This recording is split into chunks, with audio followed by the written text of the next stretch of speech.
What is up, everybody? I'm here. We're chilling in San Francisco today with one of my really good buddies that we grew up together. This is my guy, Liam Ericsson, owner, CEO of Guy Fawkes, which is a fragrance company.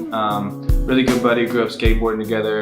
Little boys. All that fun. Little rats. Little rats, just skating in the Roy. Yeah, but great dude, awesome dude. I'm so happy he's in my life, and I'm glad he's in the city now, and we get to connect and do cool shit like this. So. Dude, thank you for having me. Thank you for having me. When did you start Guy Fawkes? So we incepted the idea, I think around like 4 or 5 years ago when I was in college, and we've been live for a little over a year now. And right now it's January 2020. So we officially launched in November of 2018, which is kind of crazy to say.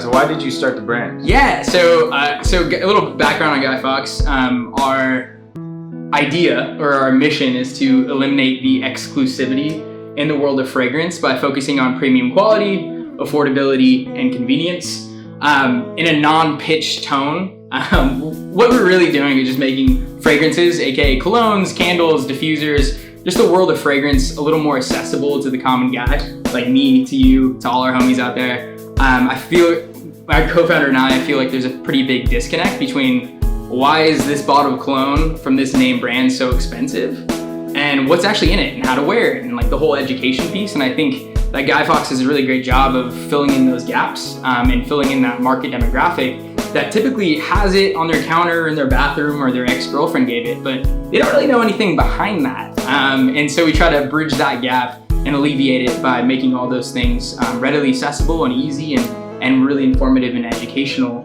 about how those products work. Let's go. Let's go! Anyone really that's wanting to start a brand maybe like yours or something similar, what would be your one key factor for them that you've kind of learned over this last 2-3 years of building? Yeah, absolutely. I think, in 2020, just so many people are coming out with businesses and we all don't want to do the 9-to-5 grind, but realistically, I think it comes down to the one general factor, which is make sure you're creating a product or a service that actually helps or fixes something, right? So I think a lot of people maybe come up with an idea of like, hey, I'm gonna go on Alibaba and I'm gonna sell like toothbrushes and shit, and realistically, like, what is that solving, right? Like you're only solving a minor gap in the market, and realistically, I think what fires me up every day is like, we obviously have identified a problem, which is the fragrance world has been broken for quite some time, and there's only 3 companies that essentially own the entire market. And that's why it's so expensive, and that's why it's so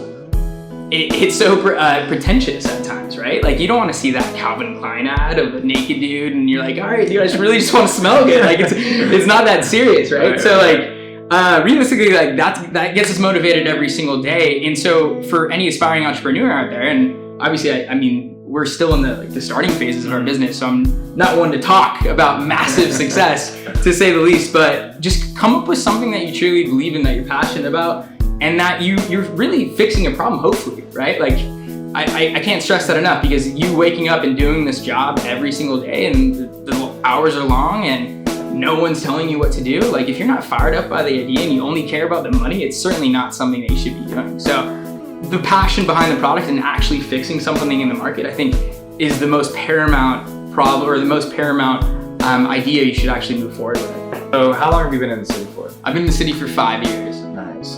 And coming from Gilroy, small town, and now living in a city like this, it's kind of more fast paced. There's a lot of really successful people here. Yeah. What has that done for your overall outlook and grind towards life? Yeah, absolutely. And quick shout out to Gilroy again. Hey, let's go. Place in my heart for sure. So I'm from Gilroy, obviously, and I went to school at Harvard of the West, aka Sonoma State University. And coming to San Francisco, you're surrounded by, I'm wearing a Stanford shirt underneath this, but like, I work with people from Harvard and I've worked with people from Stanford, and you're just surrounded by so many smart people, obviously, and coming from all sorts of life. And it's pretty peculiar that you gotta be surrounded by like every successful company that's on your phone or on like any website you go on, and even like brands nowadays are in the city. And so it's cool to be surrounded by all that, but also it's pretty overwhelming, right? You're like, how am I gonna be this little fish in this massive success pond?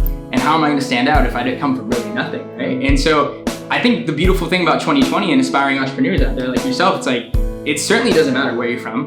It doesn't matter what you do in terms of your path, like what kind of education you got. I think it really comes down to who you are as a person, what goals you're trying to achieve, and realistically what problem you're trying to solve. And so it's cool that in this day and age, I think people are looking less at like kind of your backgrounds, because I think you can only do so much, right? Like I was smart, I wasn't a Harvard student, right? But that certainly shouldn't dictate the trajectory of your life, right? Based on what you did when you're 18 to 21 years old, and even prior to that. So I think San Francisco is an awesome mecca of bringing awesome brands and awesome brains together. And I couldn't be in a better city, not even for fragrances. All fragrances are typically in New York, or Paris, or even LA. So San Francisco is like an obscure place for like our industry, but being surrounded by these awesome individuals that I learn from every single day is such a blessing.